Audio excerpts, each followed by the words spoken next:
All right, complex fractions are fractions that have a fraction within a fraction, but not all fractions are created equal. So let's start off with some definitions here.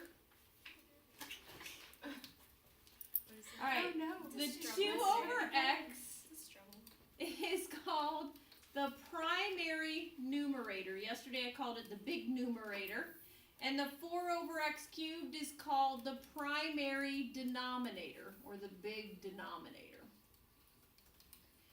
Then within each location, you have a little numerator and a little denominator. Well, we don't call them that. The 2 is called the secondary numerator. There's another secondary numerator. Where is it? What value does it have? 4. The 4 is a secondary numerator. And then we have a little denominator of x, and that's referred to as a secondary denominator. Okay, in this case, I have one fraction over one fraction. In my math tool belt, I already have a technique for this type. It's divide by the reciprocal of the divisor. So that's not anything new for me. But what's new is I'm now learning that these are something called a complex fraction. Again, a complex fraction is when you have a fraction within a fraction. Sometimes you'll have 2 or 3 fractions within the fraction. But if it's one fraction over one fraction, we're just going to change it to multiply by the reciprocal. So in example 17, you do need to stop, look, and think. This is one fraction over one fraction, so I can flip it. You may not use this technique when you have 2 fractions in the primary numerator. There is no such property that allows that. So now, do you understand this is like section 8.4 where we're multiplying. How do you multiply 2 rational expressions?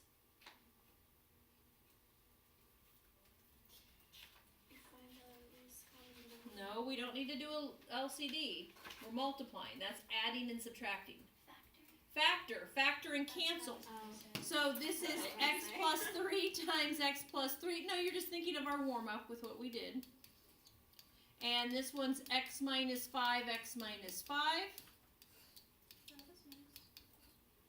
So an x minus 5 cancels and x plus 3 cancels, and I'm left with x plus 3 times x minus 5. You can multiply it out or leave it like this. I would probably just leave. Why do more stuff where you could make a mistake? So let's stop there.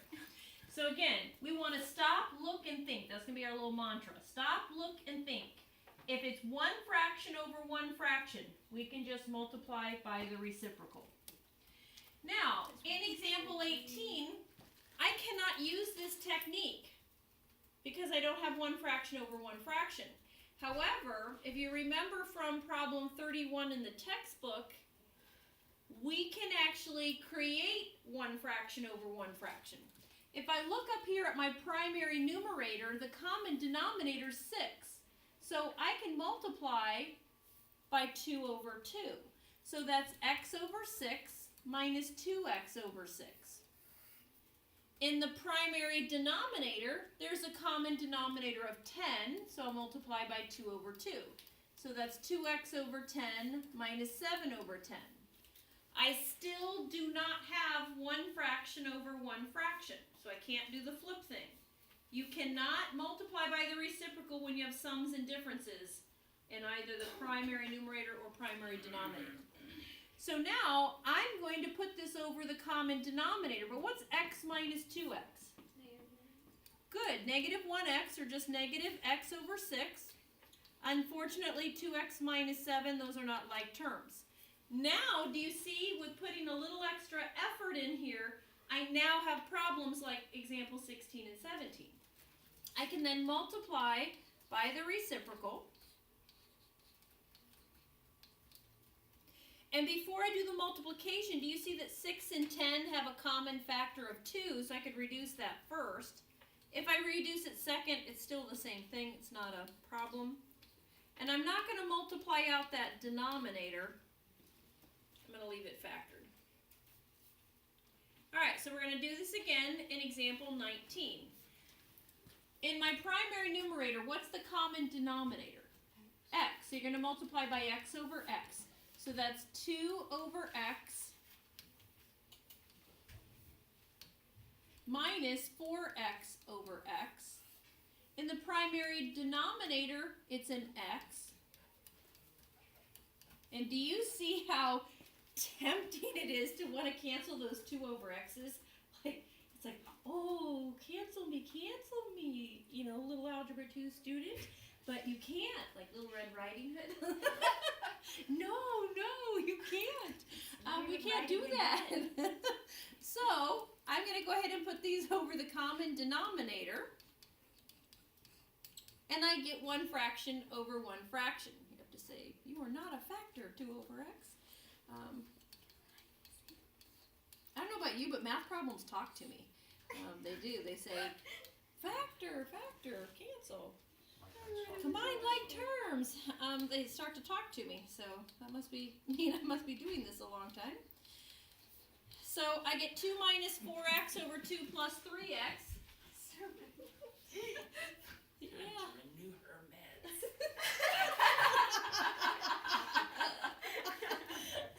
I am not on any meds. That's not the problem. Alright, I know. We're recording this will be fun for Henry, Noah, and Megan. So 2 over 2. That doesn't know complex fractions. Yeah. So we can't do anything else there. Okay, now I'm going to show you a second method, and this is called the LCD method. This is actually my favorite. I prefer to do this, but when we first do this, most students are not real fond of it until they get the hang of it. Here's what you do with the LCD method. And again, I'm not ever going to say simplify the complex fraction by LCD method or by getting a common denominator. You can choose the method you want. But what you do is you look at the secondary denominators. That's x plus 4x plus 4x. And you find the LCD of all the secondary denominators. So that's x times x plus 4. And what you're going to do is you are going to multiply the primary numerator and the primary denominator by the LCD. I'm going to repeat that because that's a whole lot of math vocabulary. You find the LCD of the secondary denominators, and then you multiply the primary numerator and primary denominator by that. And watch what happens. So I'm going to take the 5 over x plus 4. Now I'm not saying I'm doing x times x plus 4 over it, but I'm not building a common denominator. Watch what's going to end up happening. It's really amazing. So I'm multiplying everything by this LCD. Now the purpose, so even this is going to look ugly for a brief moment, and then it's going to simplify easily. And when you get the hang of it, on example 21, I'm going to do it with multiplying in my head, and you'll see then you can take this big ugly step out. So look, the x plus 4 cancels, and I have 5 times x. Wow, that's nice. Down here, the x plus 4 cancels, and I have 1 times x is x. The x cancels, and I have, maybe, 2 times the x plus 4. So that's 5x over x plus 2x plus 8, which is 5x over 3x plus 8. What? Make good stuff. I like it. Yeah. Now. Makes sense. Subjects. All right. So do you see though? I multiplied everything, and then it does it. It does. It cancels it down. Yeah, I know. I was like, hold over here. I wrote my first fraction. So now watch this one. In example 21, my LCD is x times x minus 5.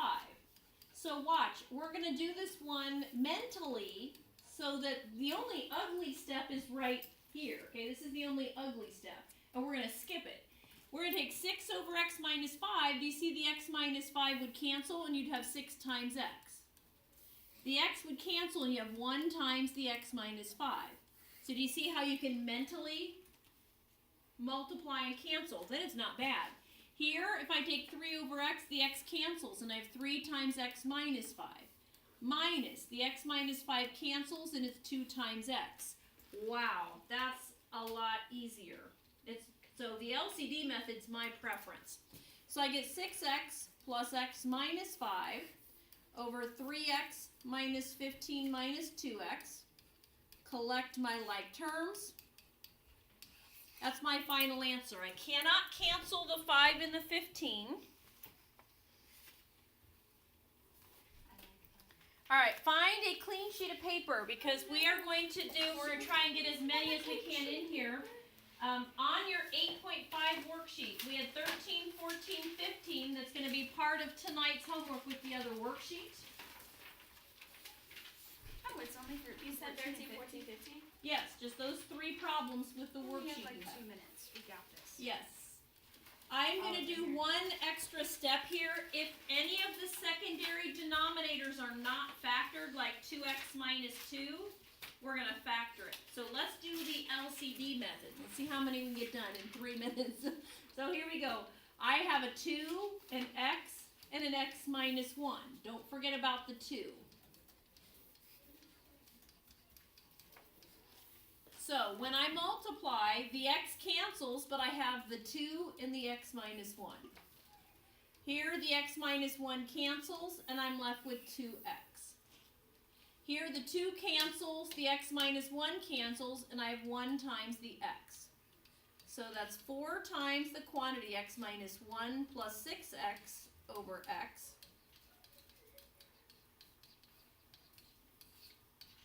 So that's 10x minus 4 over x. And remember what we talked about. The numerator factors, I could pull out a 2, but I'd get 5x minus 2. That doesn't help me cancel anything. Okay? All right, let's try 14. I have 3 over x plus 2 plus 2/3 over 2x over x plus 2 minus 1 over x. So the LCD is a 3x, x plus 2. I'm sorry to interrupt. Just wanted to announce there'll be a high school baseball meeting